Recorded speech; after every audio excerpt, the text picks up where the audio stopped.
Welcome to this week's episode of the World of Roofing podcast, hosted by John Kenny of Cotney's Attorneys and Consultants and Andrew Rowley of roofmapping.com, where we will introduce you to a new roofing industry craftsman from around the world. All right, welcome everybody to this next episode of World of Roofing. One time, John Kenny with Cotney Attorneys and Consultants coming to you here from Tampa, Florida. My co-host, Andrew Rowley, over there in England, UK. How you doing today, Andrew? It's wet, cold, winter time. Yeah, I can't say that here. Coming into storm season, I suppose. Now we got beautiful spring weather here. No, it's not too nice. We've got a storm coming in on the north of the country after one last week that did a lot of damage. So, up in the north, it's quite bad at the moment with high winds and snow. So not too good for them. Excellent. Andrew, I'm going to go ahead and let you introduce our guest, and then I got a question on board for her. Okay. So I'd like to welcome you, Kay Rose, to our interview today. She's the CEO of the Institute of Roofing, newly appointed. So we thought we'd invite her on just to, tell us about the Institute, what her plans are and her visions are for it. So, yeah, Kay, do you want to tell us a little bit about that and your journey in the roofing industry? Yeah. Well, thank you, Andrew, and thank you, John, for inviting me on this podcast. I'm honoured. Where would you like me to begin? Well, I have a question. I read a little bit on your bio off of the site, and it said that you started out with a music degree in music teaching, and then it looked like you did a little bit. You did some UK launching for Eagle View, and then now you're at the Institute of Roofing, which I want you to definitely get into that later because that's a great organization. But I don't know, kind of give us a little stroll down where your career was and took you. Well, it's funny, isn't it? Because if you speak to so many people in the roofing industry, other than maybe roofers who started out and they followed their family footsteps and gone onto the tools and they become roofers, there's so many people in the industry who start out with a completely different career. And maybe it wasn't the way they planned. And that was the case for me. I started out as I was going through school. I wanted to be a professional classical guitarist. And I went to one of the London music colleges for a number of years whilst I was still at school as a junior at the weekends. And then when I left school, I went to London College to do a general music degree. And I was, my main instrument was classical guitar and my second instrument was piano. And my idea was that I would have a career in music. I probably wasn't dedicated enough to become a proper performer. I didn't really practice too much. But I ended up working in the music industry for a number of years and did some teaching as well. So I'm a qualified classical guitar teacher. And then somehow through various events, I'm moving away from that and I went to work for a builder's merchants, a large builder's merchants, a national one in the UK, and worked there, really enjoyed it, but then moved on to work for a block and beam flooring company that was then taken over by Cemex at the time, and then moved into roofing for a French flat roofing manufacturer that had a base in the UK, and that was the start of roofing. So a big change from music and musicians, working with musicians, to working with roofing contractors. Very different, but I'm so glad it was a career change I made because I love the industry. I absolutely love it. I did love music as well, but it's so varied and you're learning something new every single day. You never know everything. And anyone that says they do, well, they can't, because there's just so much to learn. And I don't think people appreciate the complexities of our industry and how many interesting careers they can develop in the industry, that it's not just specifically about working on the tools on the roof, but there's so many other aspects within the industry which are very important. So so that's in a nutshell how I got to where I was, where I am, I should say, and it's just been an interesting journey. So you know, you're new in the position that you're at now. So I'm sure one is, I know, coming in as brand new to as a leader of an organization, you've got a lot of the past that you probably, you inherited. Not saying good or bad, but you've inherited. And then you must have your own vision of where you want to go. So what you said about our industry is absolutely true. Facing labor shortages that have been with us for a long time, don't really see a huge quick fix to that. Material has become supply chain issues, logistics, and material shortages, availability issues, I think, are pretty much worldwide. We have people, I work with the IFD, and we have attorneys in other countries as well, and it seems to be global. So I think roofing over the last few decades may have gone more from your mom and pop localized regions. I know when I first got in, you very rarely traveled out of a certain radius. And I think now we're really dependent upon what goes on globally in roofing. That's just my thoughts of the way I see it. So what happens somewhere else in the world definitely affects hometown, wherever your hometown is in your country at some point in time. And I think we're seeing that a lot, especially with the logistics and supply chain issues. And I don't think there's a quick fix. So kind of leading into that, I'm not setting you up, but how do you see what's your vision? I mean, I know you're facing all that. So kind of tell us a little bit of how you see the organization moving.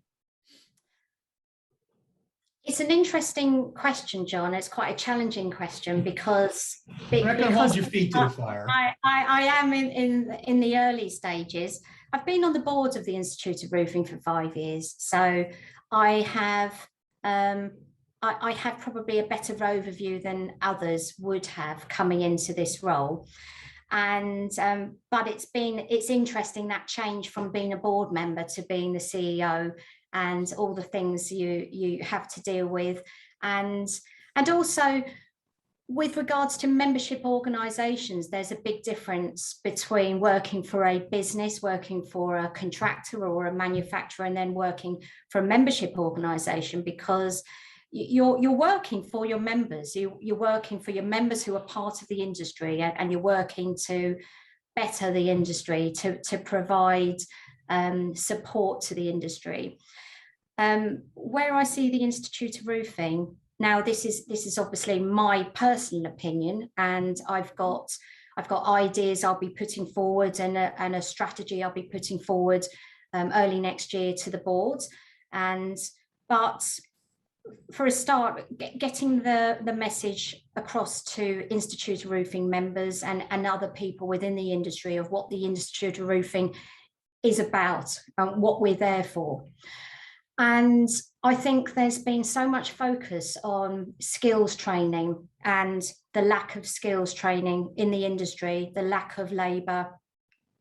But then there's also the lack of provision of knowledge that supports the skills labour, the skills training, I should say.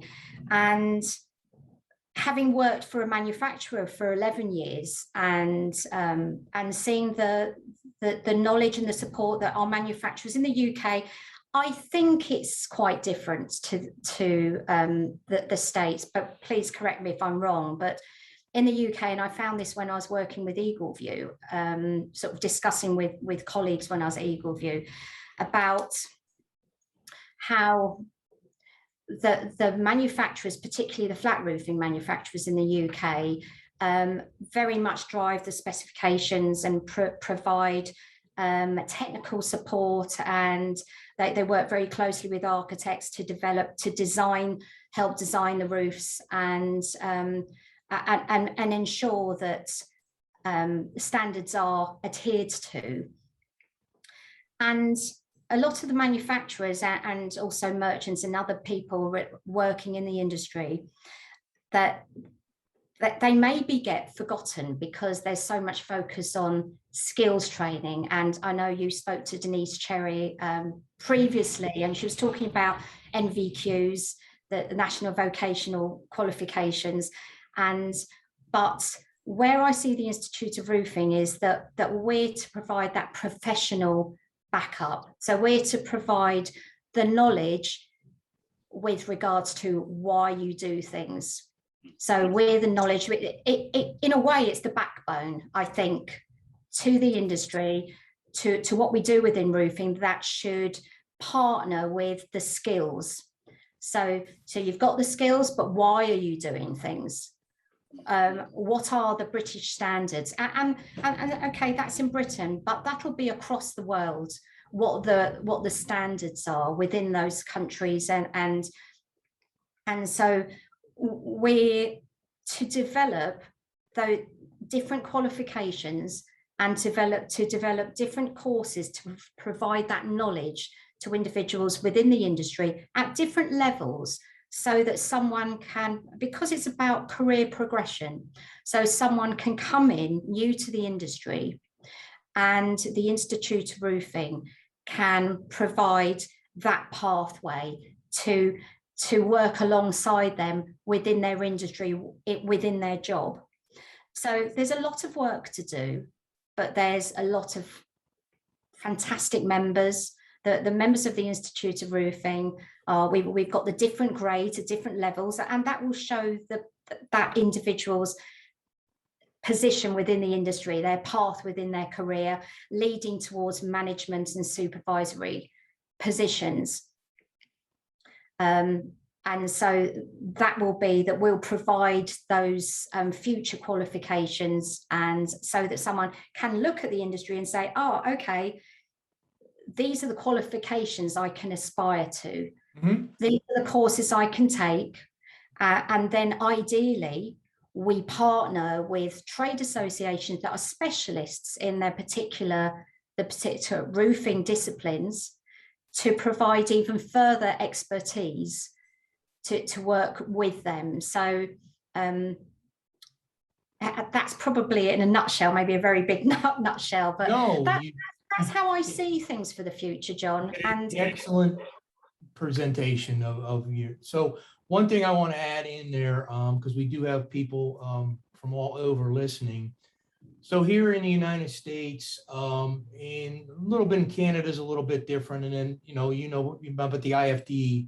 So every part of the world handles it a little bit different in organizations. So in the USA, your roofing organizations are more that they represent the entire industry. So how I really, and if I'm wrong, you correct me, but so first of all, I just became a full member of your organization, which I'm super proud of. I've been following you guys for years, and I love what you do. So I look at what you do in a nutshell from what you just said. You are like the university in roofing, more than an organization. You want to provide the training, the basics, the needs, but you're also got the education that's needed to take you to the level to get there. And is that correct? I mean, that's the way I look at it. You're kind of like the roofing university of the area. Yeah, that will be the long-term goal. I would say that we certainly, that's where we fit into the industry, because you've got your trade associations who they'll be focused on the different expertise. So you'll have the Liquid Roofing, Waterproofing Association, Single Ply Roofing, the NFRC, National Federation of Roofing Contractors, and others. And they all provide that support in an area of the industry that they're experts in. And we're a professional body, so we'll be providing professional qualifications for an individual throughout their career. So like you said, yes, like a university, not a university, but if you were sort of trying to find a way to fix it in your mind, what it would be. Yes. Yeah, I think our American and Canadian, listeners, and the Canadians are actually more familiar probably with ILD than the Americans are, but they know it's great when you go on and look at the different things that y'all are doing there. And that's what intrigued me to come on. And by the way, I will say this in here in the recording of our podcast, I really look forward to being a active member. So look to me for anything that I possibly can do to help out. I'm always happy.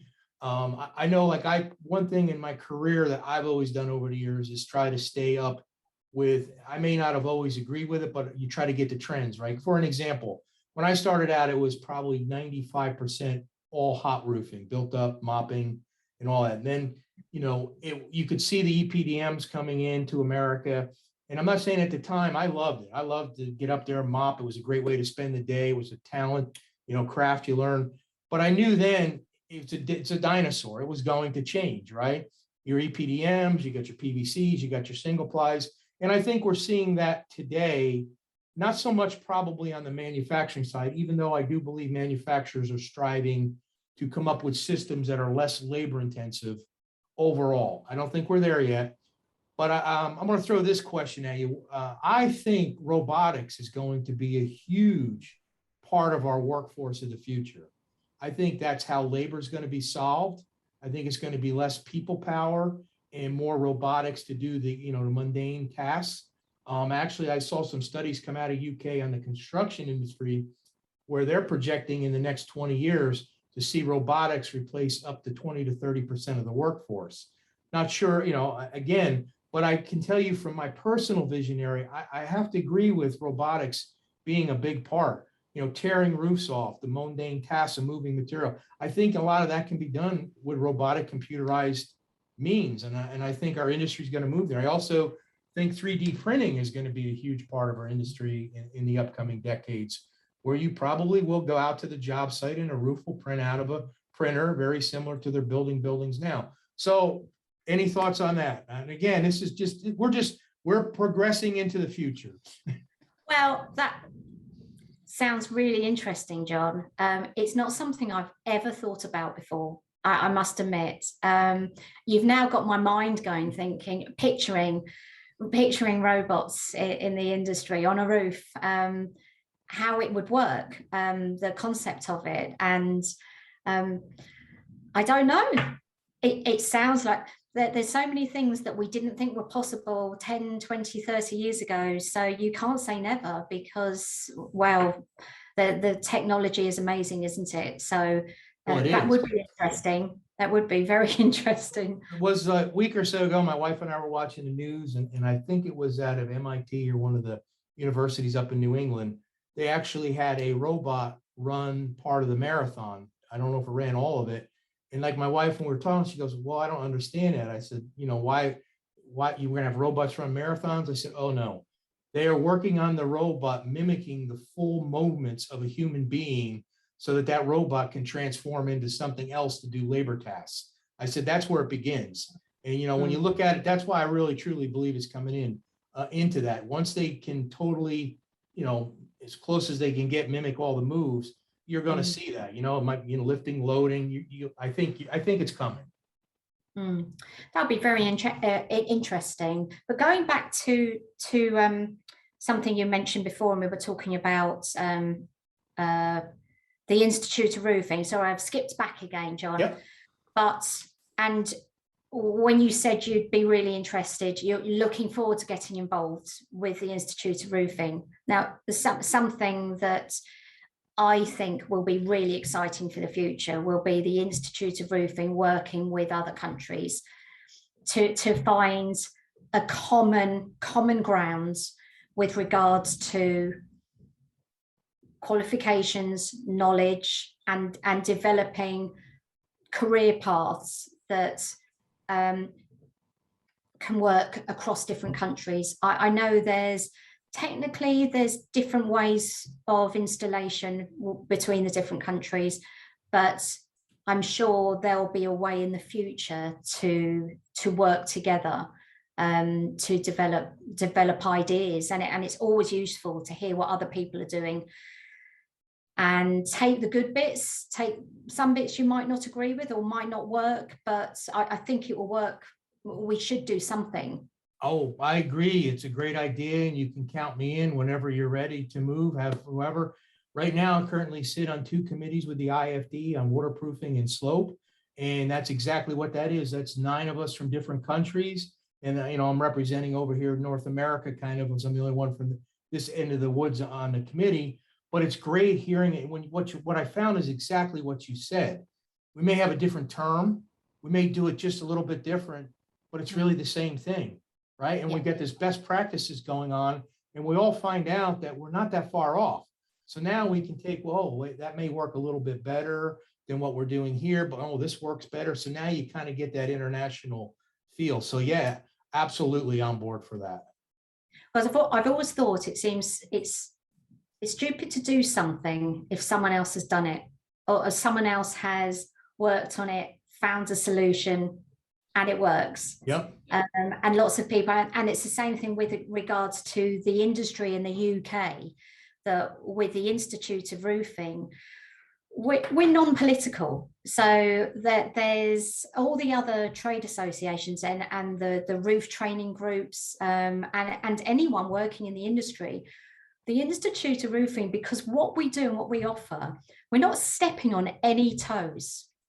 We can only provide something positive to the industry, and that's where we're in a great position. So we can therefore collaborate with and work alongside other trade associations and experts in the industry, drawing on our membership base, who are a lot of them are real experts, decades and decades of experience in the industry.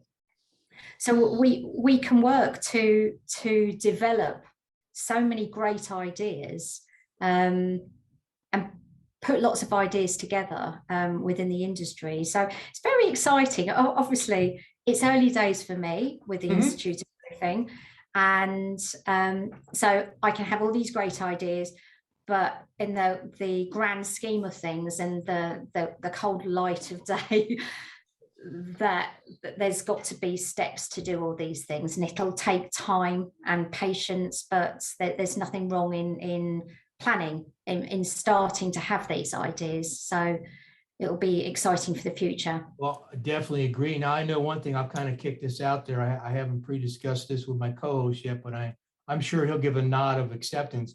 We'd love to have you back on sometime later in 2022. So, you get a few months, 6 or 7 months under your shoes there, and see where it's going. I think I'd love to hear the update. I think people would love to hear what's going on out there. So if you're willing, we'd love to have you back on sometime next year as well. Well, I won't be able to say to you, well, I'll definitely be older by then, but I won't be grayer because I'm already grey. So hopefully I'll still be smiling by then. Yeah, I'm sure you will be. You got a great organization around you. Support all around. And one thing I've learned, and that's why I loved when I became a member, is you've got great support over there, and you do have an entire team pulling for a general mission, common mission, which is great. Absolutely. And I mean, obviously we've got Graham Miller, who's the president of the IFD. Yep. He's now one of our co-opted board members, but he's a long-standing relationship with the Institute of Roofing and support of the Institute of Roofing. And yeah, there's some great people that support the Institute of Roofing, and obviously, as we've seen with you, John, you're now you have MIOR after your name, member of the Institute of Roofing. So it just goes to show that it's not just for the UK. Yep. That we will welcome other members, and always interested to hear other practices around the world. Very interested, in fact. So makes life more interesting, doesn't it? Yes, it does. It's actually wonderful. I love having these are great, being able to chat with people from all around the world, US and Europe. And I'm not sure, Andrew's really done a great job at getting, fantastic guests like yourself on here. So I always look for the surprises of what he has coming up next for me. He's doing a great job. Andrew, any closing questions or statements here for Kay? No, just like John, if there's anything I can do in the West Midlands region for the Institute, let me know, please. I want to get involved. Yeah. I know we had a couple of meetings postponed due to COVID or other reasons, which is unfortunate. But yeah, I'm up for getting together and meeting with the members and see what we can do together. Yeah, brilliant. I'm hoping any projects I've got coming up, I'll be tapping into different members around the country and bringing in their knowledge and their expertise. So I'm sure we'll be speaking again, Andy, at some point in the future. No, that's fine. Fantastic. All right. Well, that brings us to a close here. Any closing remarks that we didn't cover that you wanted to get out, Kay? I don't think so, John. It's just a pleasure to join you today, and thank you for the invitation. And I look forward to we'll catch up again next year, and hopefully I'll have some new exciting things to tell you. I'm sure you will. We can count on that. Looking forward to it. All right. Well, that brings us to a close of another episode of The World in Roofing. Again, Andrew, thank you for co-hosting, and that's okay. Doing a wonderful job over there on the other side of the pond, as they say. And Kay, thank you so much for being our guest today. So we look forward to seeing everyone on the next one, which will be next month. So go ahead and enjoy your holidays, everyone. And we'll be back after the holiday break. Thank you. Thank you. Bye. Bye.